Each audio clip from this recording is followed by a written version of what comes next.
problem is that I'm not going to be able to. All messages. No, I'm in. Can you hear me? RuneScapes? Yes or no? Good. Okay, everybody head over there. RuneScapes says he can hear me. Hilariously, I brought my laptop because I thought that would be smarter than my phone. Obviously not. What a day.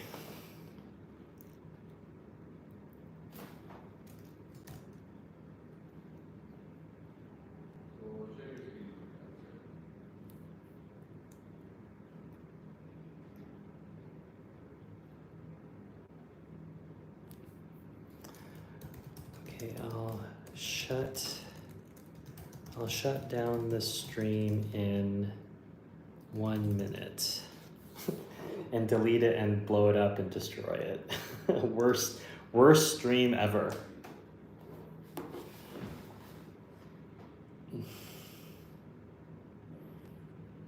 I mean, I think the thing is the way that a phone is configured, everything is in there for whatever reason, despite the fact that Chrome is enabled in the sound settings, despite the fact that I went into, as RuneScapes suggested, I went into the input and output, I selected everything, you know, it was what it was.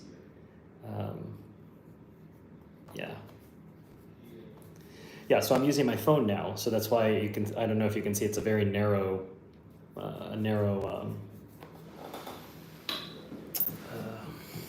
picture.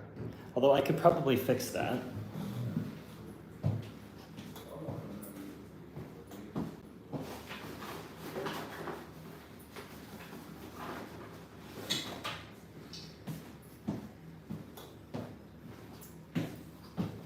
This is a favorite device if you don't have one already, a holder. So then I will just put it like this. Oh, it says orientation is locked. Orientation is locked. How could I? No. I don't know what those icons mean. I think when you start a stream, you have to tell it, yeah. When you start a stream, you have to tell it what orientation you are. And since I just sort of emergency started it, I can't go back and change it now. All right, I'm gonna end the stream.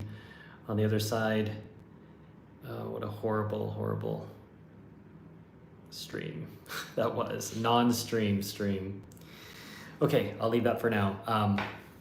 Thank you everybody for waiting very patiently through my technical incompetence. Clear technical incompetence. The man does not know anything about streaming technology.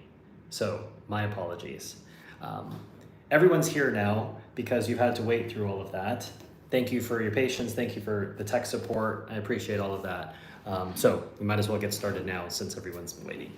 Okay, so this morning I went to the Shatila refugee camp in the south of Beirut. It was a pretty difficult morning. I think it's one of those, I don't want to call it an exercise, but it's something important for people to see what are the real world consequences of American intervention or American lack of action, and what happens to the refugees, because we think about the refugees maybe as an intellectual thing. They're off somewhere. We don't know where they are. But they're all here in this refugee camp. And keep in mind, these are not the original 1940 refugees. These are the children, the grandchildren of those refugees. And it's Saturday morning, so part of it is you're gonna have a normal market day, all right? So people are buying and selling whatever they need, whether that's a sweet treat or they're buying vegetables or they're buying a knickknack or whatever it might be.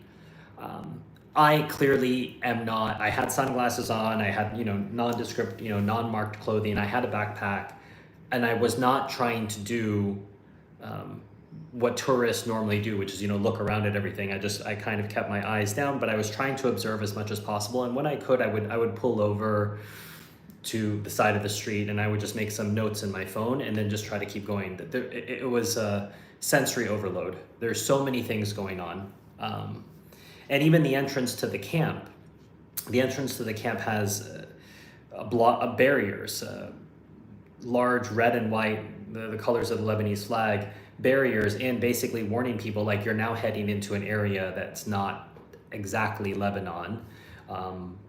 And one of my guides had told me, she said, I didn't know you were going tomorrow. I would have told you that foreigners should not normally go by themselves. I told her, I said I was going to go anyway. Part of the mission, the successful mission, was picking up a keffiyeh.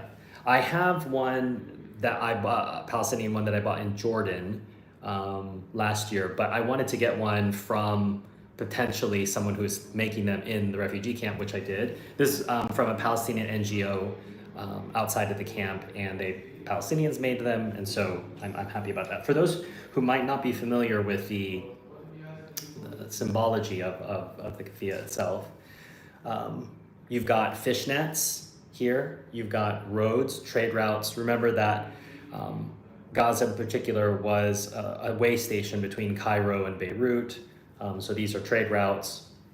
And then these are olive leaves. So these are just things that represent the Palestinian people. If you're in the market for one, keep in mind that part of what you're looking for are fringes. Sometimes they won't have them, but if you can find one with them, that's great. So as I said, part of it is a market day. So you're going to be seeing things that remind you of a market, but then you realize there's trash and filth in the streets.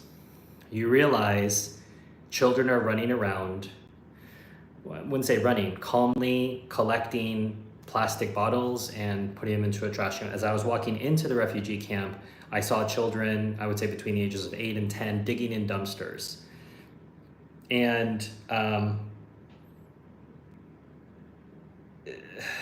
you have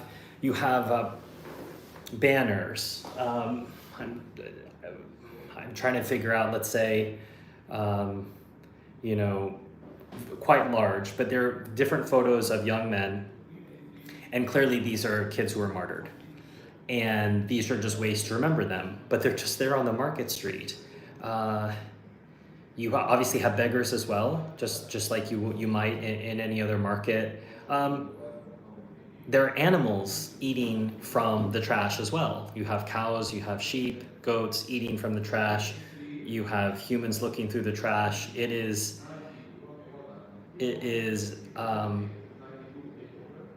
terrible to see.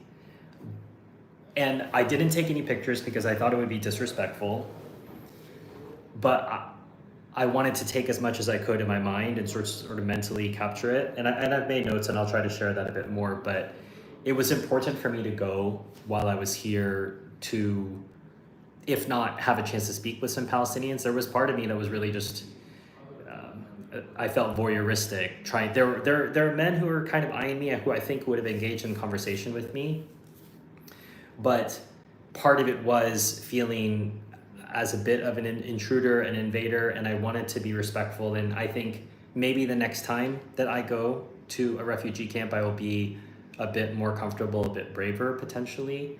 But it was difficult to feel normal, like as you would if you're in a souk or a market in any other part of the Arab world.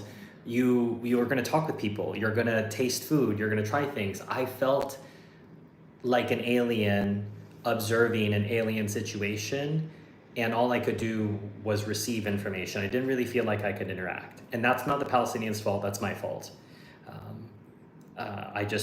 Part of it, I think the burden of being an American, knowing that we're the number one reason why this situation continues. A couple of the people were, this happened the last time I was in Tunisia, that someone had said ni hao, right? I've got the Chinese face, right? So that's what they think. And I sort of waved at them. I know they're just being friendly. Like one of the kids said like ching chang chong or something like that. Fine. I just waved at him.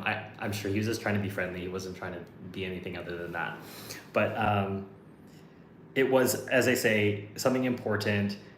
I'm not trying to say that everyone should go if they can, because as my guide said, you should probably either have a guide with you or maybe go with another person. I accept that it could be dangerous, not for any reason other than something could happen that you couldn't possibly anticipate or control. That has nothing to do directly with the Palestinians. But in any case, if you do have the opportunity to go to a refugee camp, I would really encourage you to potentially do that and just think about why these people are in this situation. The other side of it is these people are going about their lives. Obviously, I don't think anyone expects them to sit around and feel sorry for themselves, and I didn't think that that was going to happen either. But they are just going about their day, and in fact, I would say with a lot of typical busyness that you would have on a Saturday. People on scooters just going down the street, impossible situations. They had a car with, like, I don't know, 3 couches piled on top, and then they were trying to put more cushions in. I think he was obviously making furniture deliveries, but he didn't have a vehicle to do it, so he's just using his car. And just the contortions of, okay, we've got to put a few more cushions in there. A lot of child labor, kids working, and not with any sort of anything other than duty.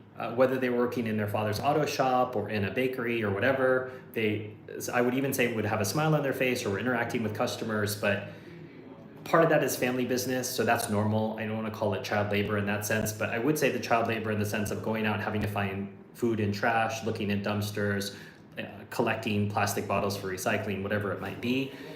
And even then, I wouldn't say it's child labor and that it's not forced. It's just everyone knows what the situation is and they're trying to go out and help their families.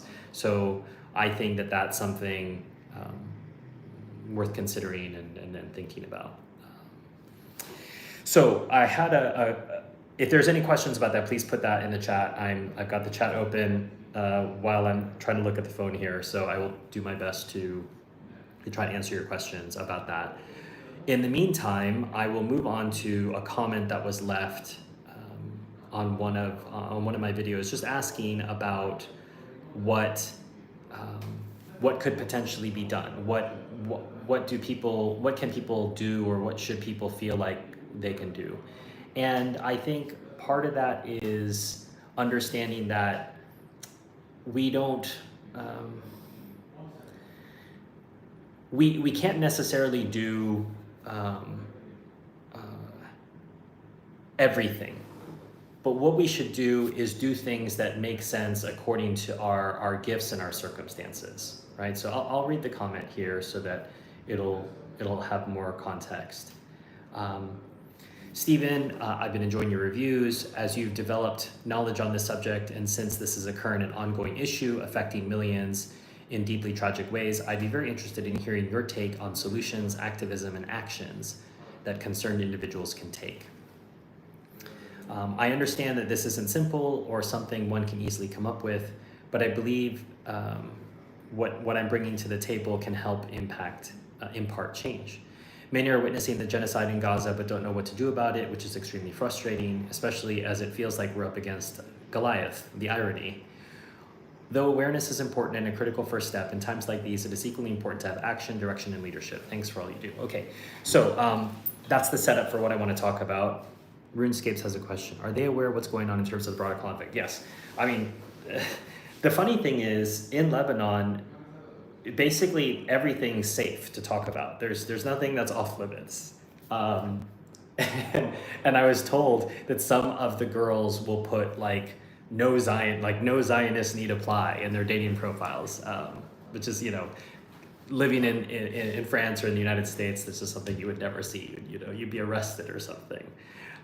So the Lebanese are aware, but in a sense, the Palestinians are only one of the Lebanese's issues. You realize they've been taking people from all kinds of conflicts, most recently the Syrian war.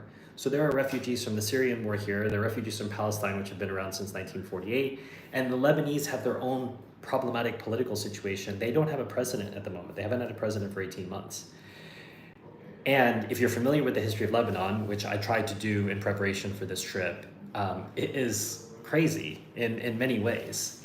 So the Lebanese, I would say, they have their own problems, but what I've noticed that every person I've talked to about the Palestinians is they feel deeply what is going on in Gaza, and in a sense, they're like ready to take on the Israelis over it. So hope that answers your question, RuneScape. So going back to that text that I'd read about, what is it that we can do? I think the first thing I would say is that things are definitely changing, that the Israelis did not count on what is happening now because in the past nobody paid attention, because Zionists helped to control the media and they could write the narrative. But the problem is social media is now, I don't know what you want to call it, this golden era, whatever you want to call it. If you tell people no civilians are being murdered, and then people are holding up videos of headless babies, your narrative fails. So people either have to believe your propaganda or they can look at the dead babies. So I think Israel never counted on that. And I don't think they counted on their soldiers recording their murders of civilians and then posting it on social media either. So it isn't as if the Palestinians are doing it, the Israelis are doing it as well. I shared some in the YouTube posts of shooting someone in the head, celebrating it, and then posting it on social media. They're not even ashamed because they don't think anything's going to happen. So there's a couple things that you have to realize that make this time different, because people always say like, oh, well, is it really different? I don't know.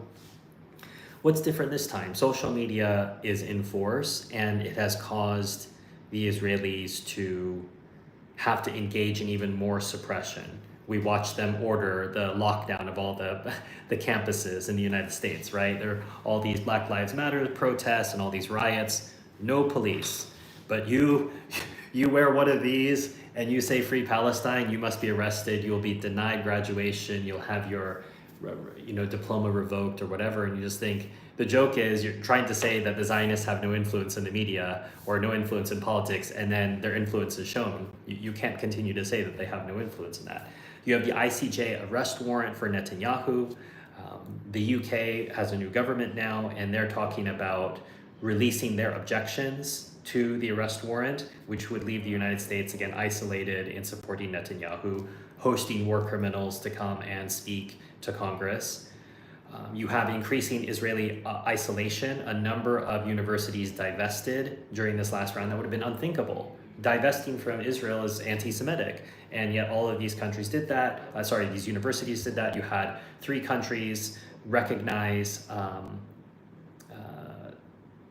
Palestinian statehood, whatever that means. I think that's just more of a gesture than anything. Obviously, Palestine doesn't really have a state in the physical level. It's really an intellectual state, which is interesting. We haven't really seen that in international relations before. What does it mean to have an intellectual state as opposed to an actual state? Worldwide protests still going on. One of the fascinating ones that I saw recently was in the US Capitol, and it was all Jews. It was like 500 Jews. And you could see the police were sort of gently pulling the banners because you're not allowed to attack Jews because that's anti-Semitic.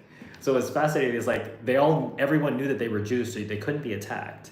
But if there had been 500 Palestinians in there, they would have all been arrested, kicked in the face, like thrown in jail. But I didn't get to see the end of the protest, but it was really funny for me to see the police gently going around the protesters because you can't put your hands on Jews, otherwise you're anti-Semitic. Secondly, what most people don't know about in the media is that Israel is in trouble financially and militarily. So the Houthis in Yemen, which so proud of the Houthis and what they're doing, have managed to close down the southern Israeli port of Eilat, I think that's what it's called, Eilat. That port has had to be closed. It has to declare bankruptcy. So you have that putting pressure on the Israeli economy.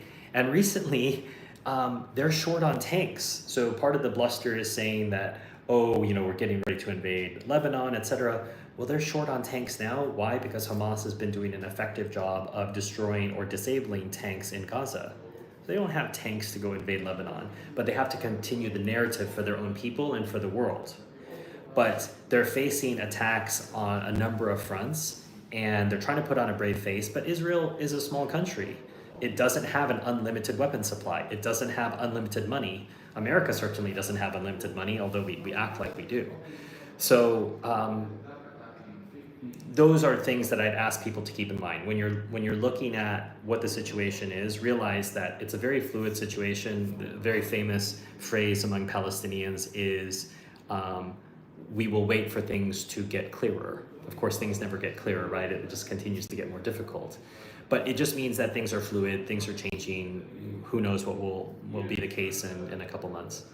But most people don't know that Israel is in financial and military trouble, and that they don't really have the ability to take on all of these Arab states. The thing is, the Arab states do not all want to go to war with Israel at this moment anyway. So going to the original question and comment was, this worldview question is, are you a worrier?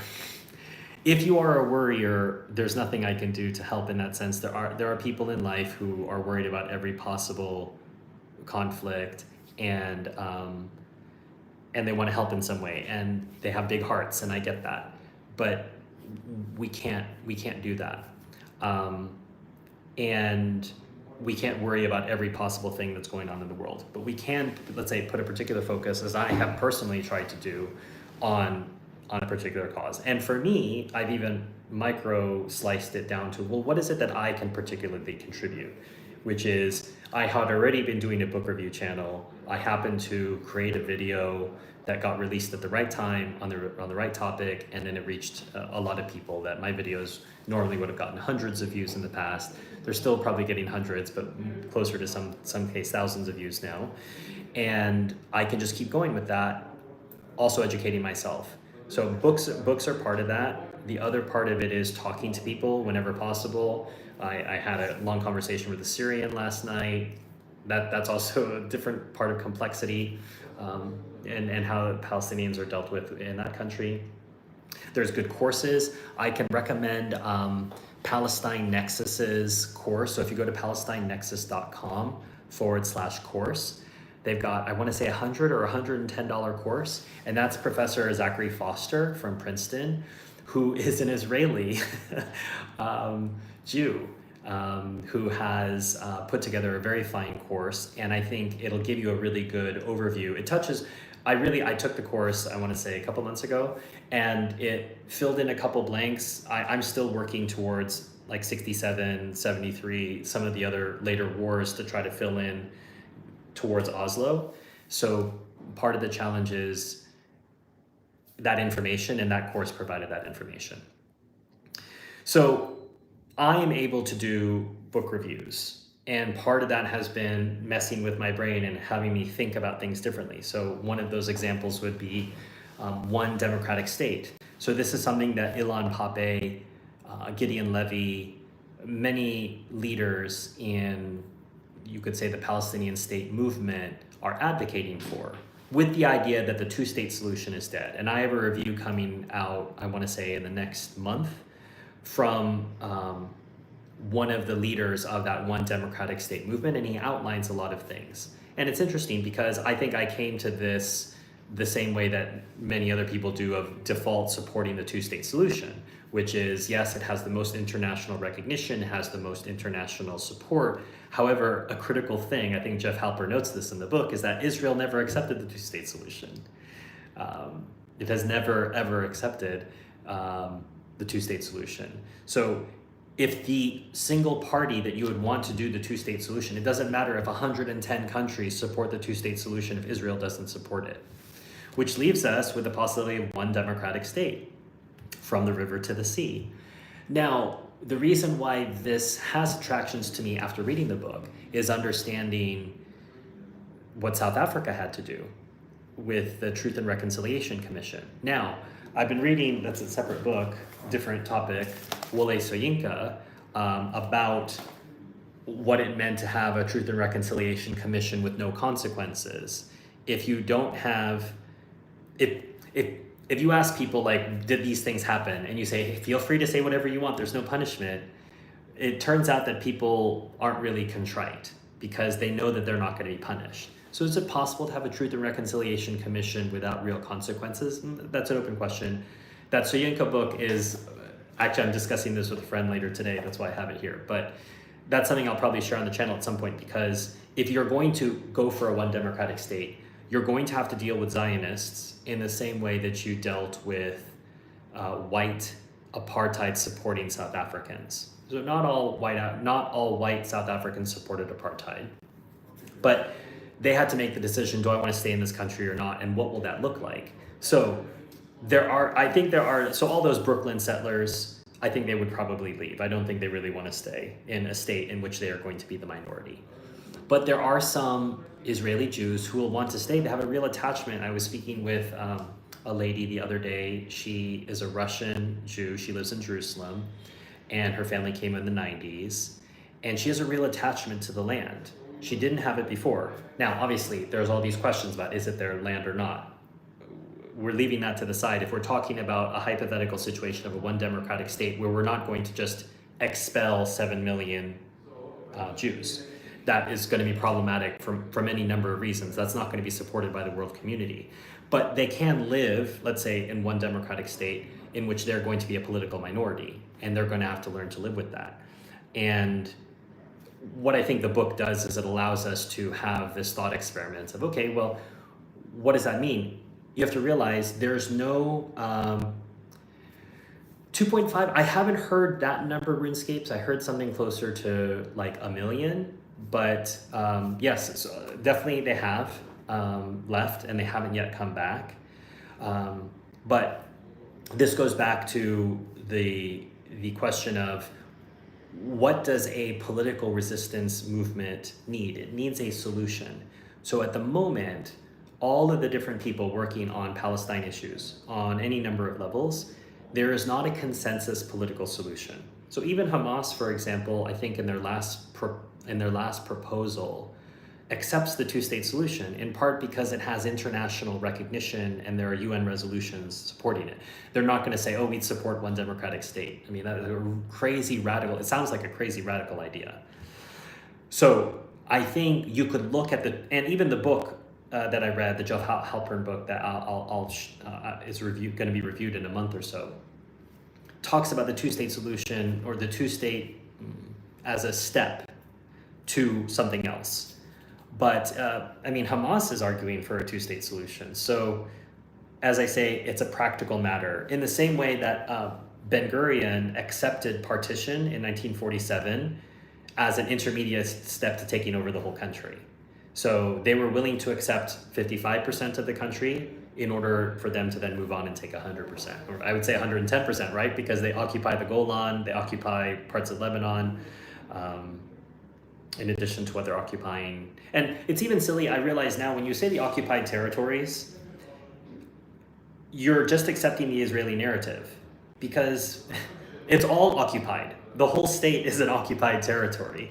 But we're just saying West Bank and Gaza, that these are occupied territories. But I mean, they're just, let's say, the most obviously occupied territories. But that's just something to keep in mind, that sometimes we're even using the language of the Zionists without thinking about it. But sometimes that's all we can do.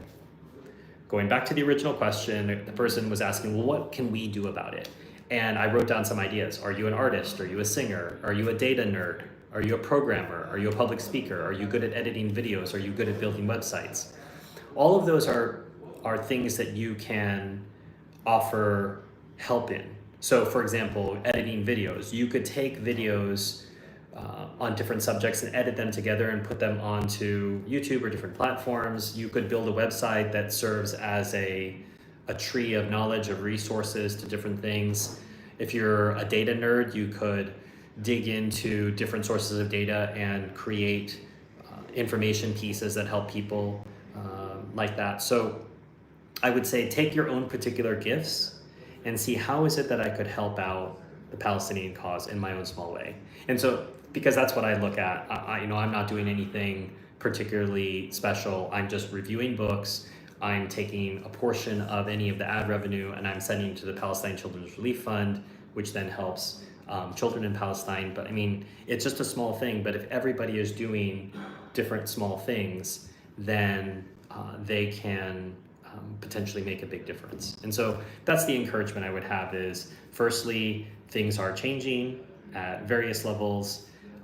Secondly, what is it that you can do? Make sure that you're educated at a basic level. It doesn't do any good to represent the Palestinian cause if you yourself are uneducated about basics. And you don't need to have read all the books that I'm reading or that I will read, but you do need to have some basic outlines of what happened when. I would say you need to know the basics of Zionism. Okay, what is Zionism? How did it start? What is the Balfour Declaration? What is its significance? What happened with the UN partition plan in 47? What happened in 48? Probably what happened in 67. You should know the basic outlines of Oslo and why it was a complete waste of everybody's time. And these days, you should know about the ongoing wars in Gaza that have been happening since the Palestinian people made the great mistake of democratically selecting Hamas as their leadership. Remember that democracy only works for the United States if you vote the right way. And if you don't vote the right way, then you have to be punished. There's a lot of really cool stuff happening in the chat, and I'm sorry I've been missing it because I've been talking. I think based on my experience in the Middle East, the majority of Palestinians, including people who support Hamas, are fine with the one-state solution as long as they have their human rights. Yeah, I think that's the case. It's just that it hasn't been introduced as an idea because it's too radical. The one-state solution is not something that is talked about in public. Everybody parrots the two-state solution idea, which, as we say, is dead on arrival. The Israelis do not want a two-state solution. They only want one state from the river to the sea. And that's the hilarious thing. They say that from the river to the sea is anti-Semitic, but they're the ones who have control. The Zionist entity has control from the river to the sea at the moment. Did you see the President of America address Congress? Oh, the President of America. You mean Netanyahu? No, I didn't see it, but I mean, I know what it's going to be. It's just all this. In fact, I think at one point he read out a crime that the Israelis had committed against the Palestinians, and people were still clapping. Like, they just don't know when to clap, so they just clapped anyway. And then he had to hold up his hands and say, "Wait, you're not supposed to clap now." Everything is controlled by the people who control the world. They print out money out of the Federal Reserve. Yeah, of course. It was Lord Rothschild who said, "Give me control of the monetary supply, and I care not who makes its laws." Right? Common sense says that a strong Muslim world means a strong Christian world, which is why the current timeline is destabilizing both. Yes, I mean, if you saw the unbelievable, culturally genocidal opening ceremonies for the Olympic Games, I didn't watch any of them. They all showed up in social media this morning. People were just absolutely shocked. But a lot of Christian mockery, a lot of mockery of French history. I think there was a picture of Marie Antoinette holding her decapitated head from the prison in which she was kept, which is on the river. It was just absolutely, France. That's a different conversation. A one-state solution will never be accepted because Israelis knew it would be the end of Jewish supremacy. Yeah, I think you have to realize the relation to understanding South Africa and apartheid is really key here. So South Africa was willing to accept being a pariah state, and many of us who are on this stream, maybe we weren't alive when this was really going down, or we weren't politically aware, or we were children. I certainly was. So I had to read about it later. But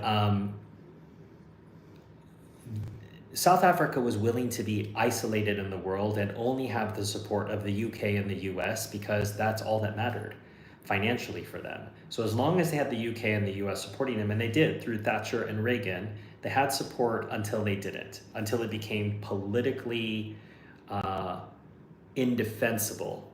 And at some point, the South Africans who thought apartheid would be able to continue forever, that crumbled. And you have to keep in mind that was the same attitude in the South as well, in the American South, even until the 60s. George Wallace was an American politician who said very famously on a speech, segregation today, segregation tomorrow, segregation forever. And he wasn't able to see the writing on the wall that, segregation was not going to work for forever. There may have been a time, but when you're in a bubble, you can think that. And so the Israelis are in their own bubble as well, in relation to the Zionists. And part of understanding where Israeli politics is right now is how far it's shifted to the right. So Gideon Levy said that when the Sabra and Shatila massacres happened, there were 400,000 people marching in the streets for dead Palestinians. Can you imagine Israelis marching in the streets for dead Palestinians? And they knew that Sharon had helped to plan those murders of men, women, and children in Sabra and Shatila with the help of the Phalange here in Lebanon. But he said, would I get 40 people today? No, right? So Israeli politics have moved all the way to the right, and that means that idea of the Zionists saying, well, we can't lose our Jewish state. Remember that you're right. I don't remember who made that comment. Maybe, let me look back. RuneScapes, yeah. You're right insofar as why will they not accept this? Well, because it would be the end of the Jewish state. There would be Jews living in Palestine, but it wouldn't be a Jewish state. And for them, that is the great project. That's what I kept hearing, especially in the West Bank. If I ran into Jews, they would say, God gave us this land. And I said very famously, Ilan Pape says, Zionists don't believe in God, but they believe that God gave them the land. Boy, I tell you, the chat is going really crazy here. Lots of good things I can't keep up with. They killed John F. Kennedy because he didn't agree. They took the gold. The JFK assassination had numerous things, including the Israelis, related to it. But it wasn't just one thing. So it wasn't the gold standard. It wasn't the Cubans. It wasn't the Israelis all by themselves. There were numerous things that led to that. Same thing with 9/11, right? There are numerous pressures. It wasn't Saudi hijackers, being controlled by bin Laden from a cave. We know all of this now, but part of that is the complexity and the obscuring of who was really in charge, right? So there are a number of threads going in there, and we don't really know who did it. But yeah, Putin. Remember that President Putin says, because he was being asked, well, what have you noticed in all your years of power with the different American presidents you've worked with? And he said, the American president really doesn't have a lot of power. He just does whatever the men in the dark blue suits tell him that he can do, right? And the two examples I can think of is Obama says he wants to close Guantanamo. He was not allowed to close Guantanamo. The President of the United States is not that powerful. He can only do what he is told he can do. Trump says, I want to leave Syria. 2 days later, Assad gasses his own people. Trump wasn't allowed to leave Syria. So yes, part of that is we assassinate our presidents, as probably very, very obviously the CIA played a part in the assassination of JFK. We helped take down the Twin Towers on 9/11. We played a role in that. Not sure which agencies did, but we definitely did. It was clearly an inside job. You have what happened with Biden recently, with some intern or some staffer writes the resignation letter for the president. I mean, what is going on in the United States? Just a complete nuthouse of a country. A great book called Jekyll's Island. I'm going to be reviewing that book, Shofi, soon. It's not quite easy to get, but it's a great book. I'm reviewing it later this year. If people can get a hold of it, don't wait for me to review it. Read it on your own, as Shofi noted. In your opinion, how can we expose the Zionist state to the people who don't know?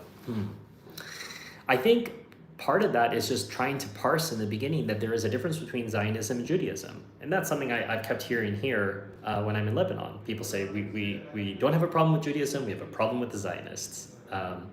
And I think someone had said that earlier in the chat, that it's important to make that difference. The problem is the Zionists are trying to close that gap by rewording things. So they say that anti-Zionism is anti-Semitism, is anti-Judaism. So they're trying to lock it all together. You have to understand what Zionism is. And so part of that is asking someone, well, what do you think Zionism is? Okay, and let them respond. But then pointing out to them that it is a secular political movement that started in the late 1800s by a German Jew who never lived in Palestine and didn't want to live in Palestine because he loved living in Germany. Or that Zionists in 1933 created a pact with the Nazis to repopulate Jews to Palestine. The Zionists do not want you to know that they had a deal with the Nazis because that would destroy the narrative. So yes, I think the first thing is you have to ask someone, do they know what a Zionist is, or do they know what Zionism is and how it relates to Judaism? and realize that there are so many Jews that are opposed to Zionism, particularly ultra-Orthodox and the Orthodox Jews. They are completely opposed to Zionism for any number of reasons, which I don't think we have time to get into now. Thomas, what is happening now is what E. Michael Jones calls the cunning of reason, when the Israelis create a world where white people no longer have cultural and ethnic homogeneity in Western countries. Yes, that's part of it. Create a world where spirituality leads, and that world will be Gentiles versus Jews. All of this, Thomas, you've got all these points you're making about JFK. It's all true. Who are telling the presidents what he can and cannot do? Yeah, it's pretty obvious.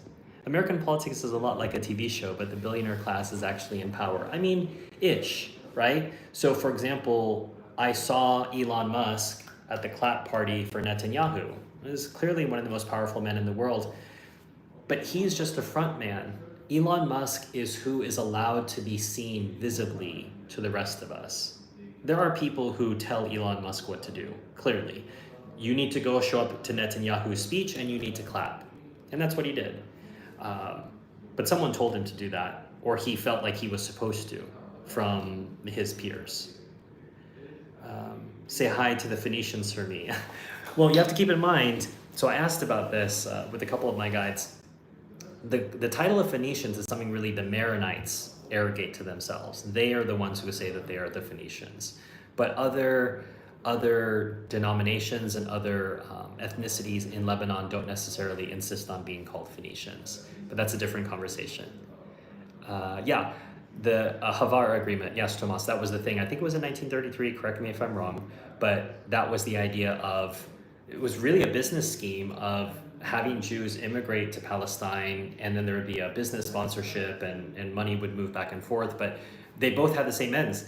Nazis wanted Jews to leave Germany, and Zionists wanted Jews to leave Germany, and so they worked together. There's a coin, go search for it on the internet, but you can search for like Zionist swastika coin, and you will see there was a coin commemorating this project. Okay, so coming up at the top of the hour, I will have to go because I have some other commitments today. Firstly, thank you to everybody for patience at the beginning of the stream. A complete disaster on my part with the audio. I will try to get that fixed for next time. But thank you for your patience. At the beginning of the stream, I talked about my visit to the Shatila refugee camp here in southern Lebanon today. And then I tried to answer a comment left by someone earlier in the week that asked, well, what is it that we can do on our own level? And part of that is identifying where we can be of help. Like, let's say if you're a graphic designer or if you're an artist, whatever it is that you can do, armed with some information, educate yourself, and then reach out in some way. There's so many platforms you can do it, so you don't have to start your own platform. You can use a visual platform like Instagram. You can use a video platform like YouTube, like what we're doing here. You can go on Reddit and answer questions. But I think part of it too is you have to draw the line somewhere between patience and practicality. And what I mean by that is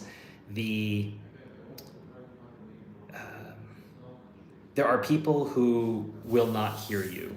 On YouTube, I would say 90% of people are coming by for drive-by, like, hate comments, like, you're an anti-Semite or whatever, and I just tend to delete those, just no time for that. But there are 10% of people who are really engaged on either way. And it was fun to see this with one of the first videos that really went big with the ethnic cleansing in Palestine. Was a former IDF soldier entered the comment section, and that comment I think went like 100, 200 comments deep, that thread. He was basically saying, like, I realized Zionism was a lie. And then what happened, other people came in and said, well, you still have to realize that there's God and you should be faithful. And he's like, no, I'm an atheist, no thanks. And so the conversation went in a lot of different ways after that. But there are people who are genuinely trying to engage. And as best as I can, I try to do that. I hope that I represent myself well and my family and my religion and who I am as a person. I try to do that as best as I can. You can lose your temper, but I think that's what's nice is if you see an offensive comment, just give it some time and then maybe come back to it. And so I think social media gives us the opportunity to really rise above as people, to see hateful comments for what they are, hateful, pray for the person, delete it, move on.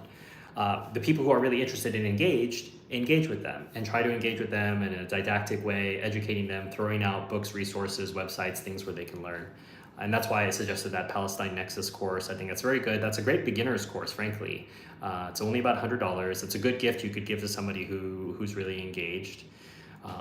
Or as they said, that very short, a very short introduction to the Palestine-Israel conflict by Martin Bunton. It's like 120 pages. The thing is, do people read? Part of why the channel is the size that it is because it's very book focused, and sometimes people prefer videos or news of the day or political commentary, and I appreciate that, but there are other channels who do that much better than I do. All I'm trying to do is just focus on what I think I can do, which is books. I can read books and I can comment on them.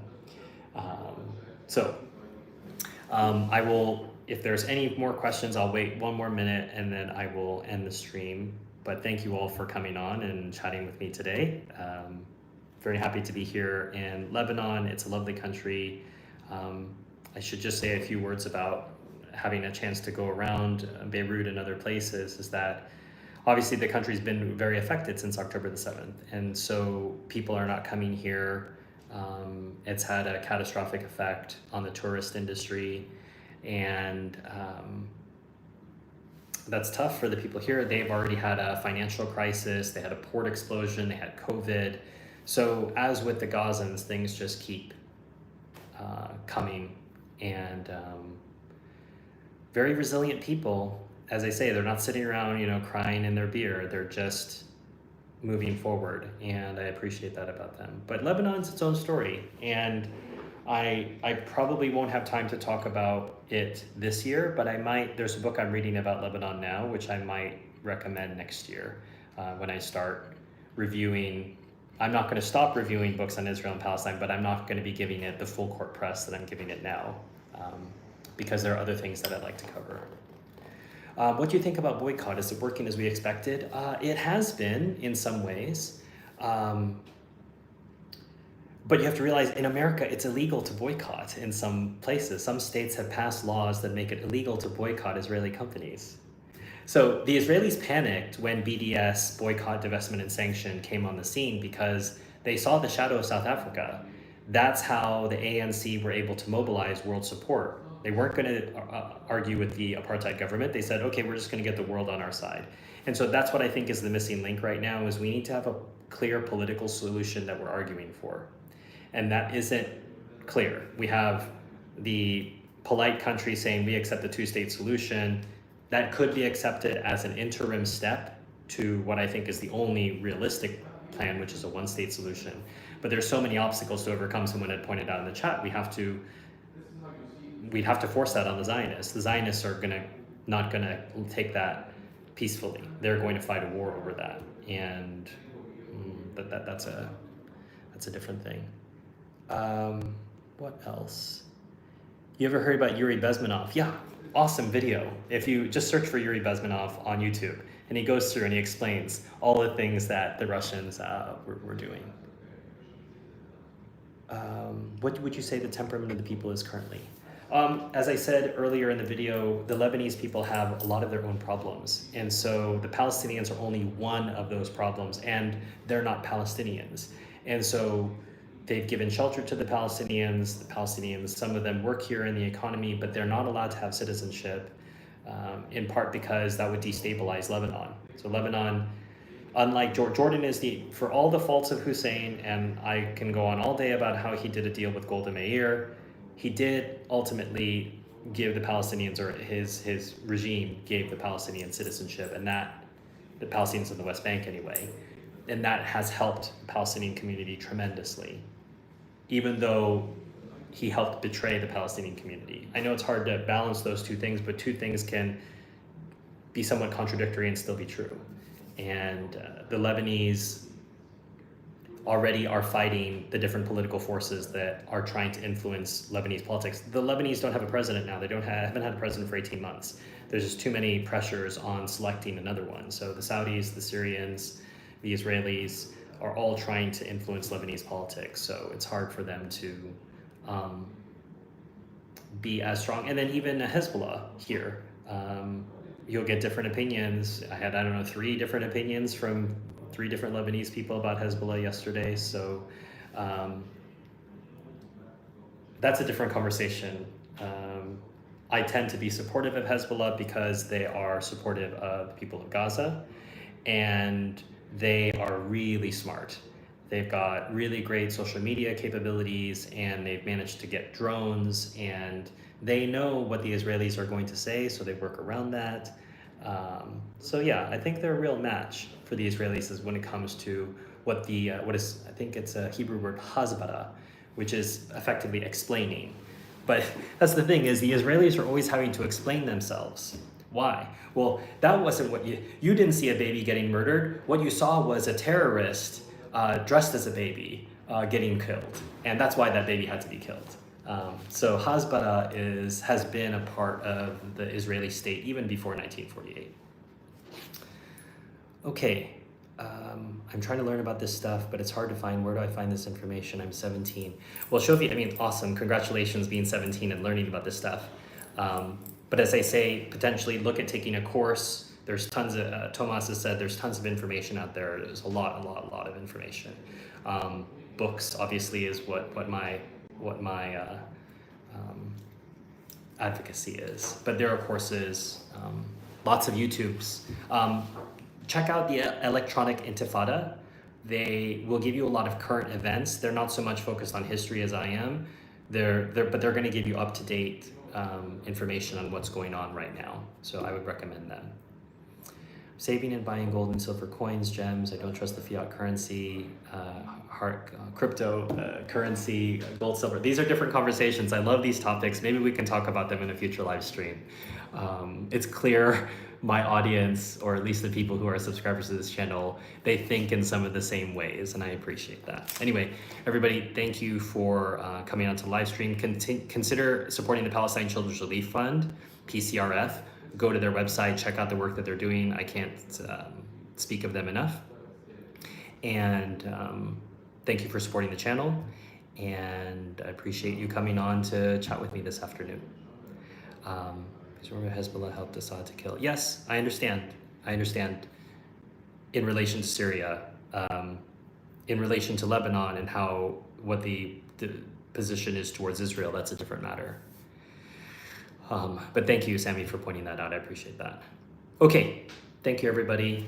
Have a good rest of your day wherever you are in the world, and let's keep Palestine on front of our minds and try to help out however we can according to the gifts we have and the platforms that we can use. Take care.